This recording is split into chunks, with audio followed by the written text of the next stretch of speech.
Aujourd'hui, on va vraiment se balader. Alors, on se balade dans un bureau qui est situé à Charleroi, à la rue de la Brouchère. Il s'agit en fait du bureau de l'archiviste de la Fondation Monique Martin. C'est Marie-Paul Lambrix. Alors, Marie-Paul, parlez-nous un petit peu de vous.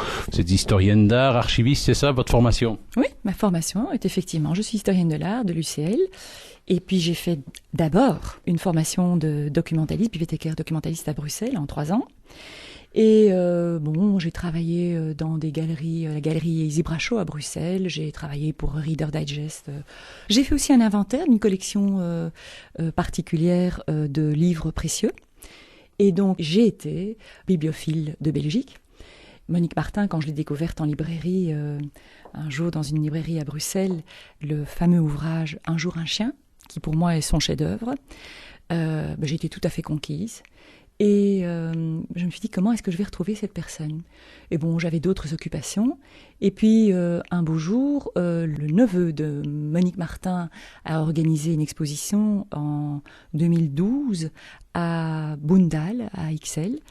Et je m'y suis rendue. Par bonheur, je suis tombée directement sur le neveu donc de Monique Martin.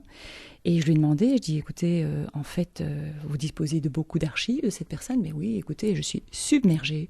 C'est pas du tout de mon ressort. Et enfin voilà, je suis perdue. J'ai 10 000 dessins, j'ai des kilos d'archives et je ne sais pas du tout comment m'y prendre. Je dis, écoutez, est-ce que vous voulez que je vienne voir de quoi il en est? Écoutez, oui, vous voulez bien. Je suppose que vous êtes ici à Bruxelles. Mais non, moi je suis d'origine de Janniot, près de Charleroi. Et donc le fonds est à Charleroi. Je dis, écoutez, je viens. Et je suis venue, et de fil en aiguille, il m'a d'abord montré les dessins qui m'ont conquise. Et puis il m'a montré les documents, les carnets ici, vous voyez. Justement, on va les découvrir. On fait une petite pause musicale et puis on va plonger dans l'univers de Monique Martin. Nous sommes avec Marie-Paul Lambrix qui est archiviste. C'est elle qui s'occupe des archives de la Fondation Monique Martin. Gabriel Vincent, célèbre artiste peintre. Je vous dis Ernest et Célestine. Alors quand on voit là, vous avez quelques fardes. Alors je prends un nom au hasard. Daniel Pénac. Oui. Alors Daniel Pénac, c'est le devenu célèbre romancier français qui à l'époque, quand elle l'a rencontré, comme vous le voyez ici en 82, était encore relativement peu connu. Il faisait beaucoup d'ouvrages qui étaient répandus dans les écoles françaises. Il était lui-même enseignant. Il lui écrit, c'est lui qui prend l'initiative de lui écrire parce qu'il vient d'écrire un bouquin qui s'appelle Cabot-Caboche et qu'il voit la relation immédiate avec l'ouvrage de Monique, l'album de Monique, Un jour un chien. Ça part de l'histoire d'un chien qui, au fond, est dans l'histoire de Pénac, c'est un chien qui est qu'on veut cogner contre le mur pour le tuer à sa naissance, parce qu'en plus, il est pas très beau, etc. Et l'histoire de Un jour un chien, c'est par contre un chien qui est éjecté d'une voiture le premier jour des vacances. Et donc, ce chien est ébahi, perdu, et il provoque un carambolage sur la route. Et là, toujours effaré, il s'enfuit et il arrive à la côte du Nord, à la côte belge. Et là, on reconnaît très très bien l'ambiance de notre mer du Nord, avec l'humidité qui remonte du sable. Parce que Monique Martin est Gabriel Vincent, est très douée pour rendre l'impalpable. Nous avons d'elle, comme vous le voyez là, il y a un autre classeur, identification des paysages et lieux. Elle a eu donc, à côté de l'illustration, et peut-être essentiellement dans sa carrière, une carrière de peintre et de dessinatrice, avant de devenir illustratrice. Parce que pour elle, l'illustration, c'est la honte. Pour quelqu'un qui a fait l'Académie des Beaux-Arts et qui l'a réussi avec la plus grande distinction, plus la médaille du gouvernement, plus une multitude de prix qu'elle a reçus tout au cours de sa vie, l'illustration est un art mineur. Je suis pas tout à fait de son avis, mais c'était sa façon de voir les choses. Nous sommes aujourd'hui avec Marie-Paul Lambrix, qui est archiviste, qui s'occupe des archives, qui gère le fonds Monique Martin, Gabriel Vincent, célèbre artiste belge. Je vous dis simplement Ernest et Célestine, tout de suite vous dire c'est elle. Ben oui. Alors, cela dit, dans votre petit univers, il y a quand même quelques œuvres de Monique Martin. Et des meubles aussi. Et des meubles aussi. Ce sont tous les meubles qui proviennent de son appartement qu'elle avait à la place Flaget. Alors, elle était certainement capable de s'offrir un appartement, mais non, elle a loué toute sa vie. Elle avait vécu très modestement. Moi, j'ai retrouvé des petits éléments dans sa correspondance où elle et dans ses journaux personnels, parce que donc il nous manque des journaux personnels. Mais à partir de 1975 jusqu'à 2000, à sa mort, nous avons vraiment, je dirais presque quotidiennement, de ses nouvelles et surtout de ses nouvelles artistiques, mais tout de même avec des références de ses amis. Et là-dedans, donc, on retrouve comment elle est économe aussi, parce que ça rentre dans son œuvre d'Ernest et Célestine. On voit bien que les deux personnages sont des personnages qui vivent modestement, mais où l'élément le plus important, c'est l'amour et l'amitié entre ces personnages. Donc pour elle, ça passe au-dessus de tout. Et donc, on se contente de peu, et avec peu, on le transforme, on en fait un moment de joie.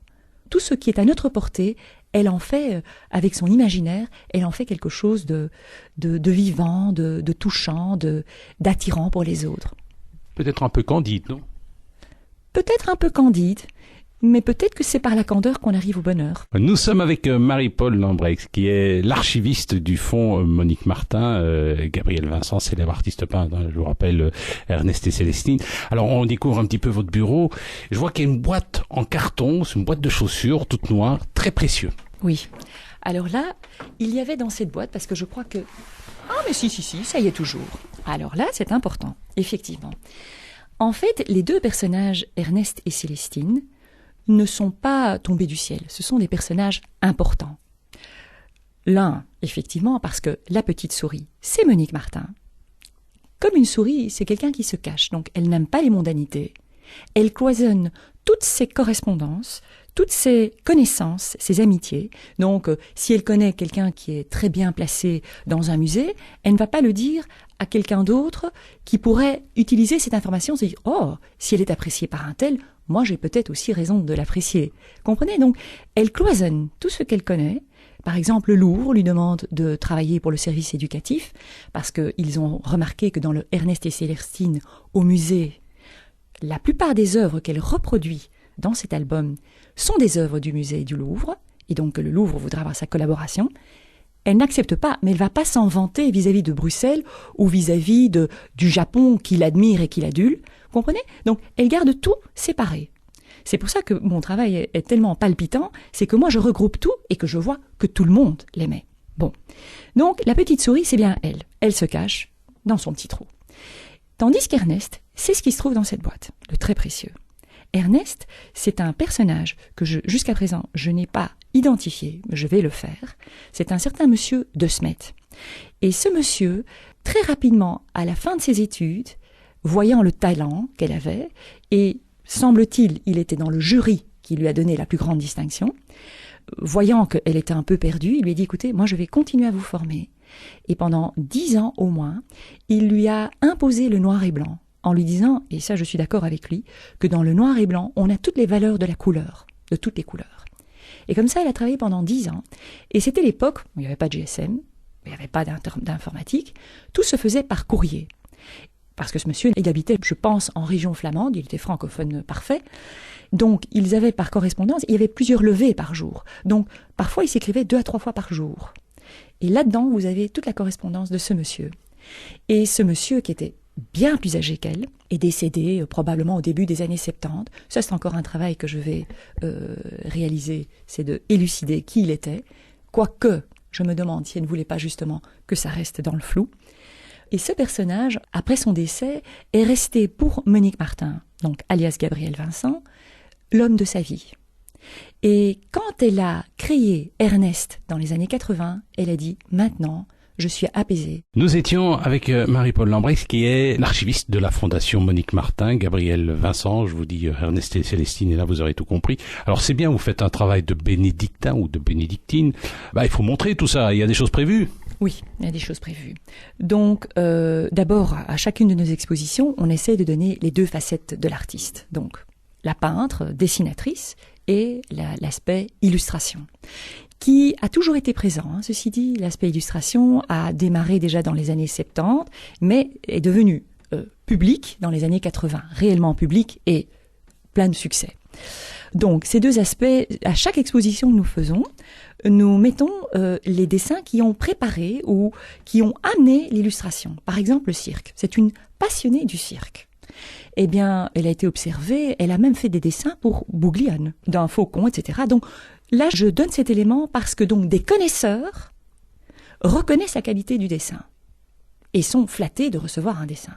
Hein, c'est comme le Louvre. Le Louvre reconnaît des œuvres de Monique Martin dans son album Ernest et Célestine au Louvre. La qualité y étant, il demande une collaboration. Et ça, nous avons régulièrement chez Monique. Alors c'est vrai, vous me disiez tout à l'heure au début d'émission que vous avez travaillé chez Easy Brachot. Oui. C'est donc une galerie. Est-ce que les grandes galeries s'intéressent à ça? Je pense à Sotheby, Christie, etc. Est-ce que Monique Martin est connue de ces gens-là? Non, pas encore. Parce qu'en fait, là, vous parlez du marché de l'art, que je connais aussi, pour y avoir travaillé. En fait, là, nous attendons d'avoir fait quelques expositions. C'est assez logique. Je vais dire, je ne suis pas nécessairement commerçante, mais ça tombe sous le sens, que nous allons d'abord faire des expositions. Et quand elle sera plus connue, dans des lieux de plus grande qualité, je veux dire des musées et des lieux qui ont une certaine valeur. On pense par exemple bientôt au Bois du Casier, c'est quand même symbolique d'une région. Exactement, exactement. À ce moment-là, quand elle sera un peu plus appréciée et connue d'un ensemble de personnes, à ce moment-là, nous allons effectivement la mettre en vente publique. Vous avez aussi une biographie qui est prévue. Vous allez écrire un petit quelque chose quand même. Hein. Ah non, même copieux. Hein. Donc là, je vais sortir de la correspondance. Elle a reçu énormément de correspondances de gens qui l'admiraient, mais aussi donc comme Daniel Pénac, comme des artistes comme Balthus, comme des Piliman Nelbaum, des gens qui sont des artistes et qui sont du milieu artistique en Belgique. Eh bien, je vais sortir des extraits de lettres de ces gens avec autorisation ou bien des courts passages et ces réponses, des passages donc pour rendre ça vivant. Parce que moi je trouve que quand on écrit une biographie, très vite on aplatit la saveur d'une existence et que le mieux c'est de faire parler les gens qui l'ont connue puisque nous avons ça à notre disposition. Là je vous dis, nous avons des kilos et des kilos de correspondance. Et je pense qu'elle l'a conservé en vue que ça se fasse. Eh bien ça va, en tout cas vous avez déjà prévu une sortie de cette biographie, à votre avis ce serait pour 1 an ou 2? Je pense, 1 an ou 2, parce qu'en fait, on a des grands projets d'exposition autres.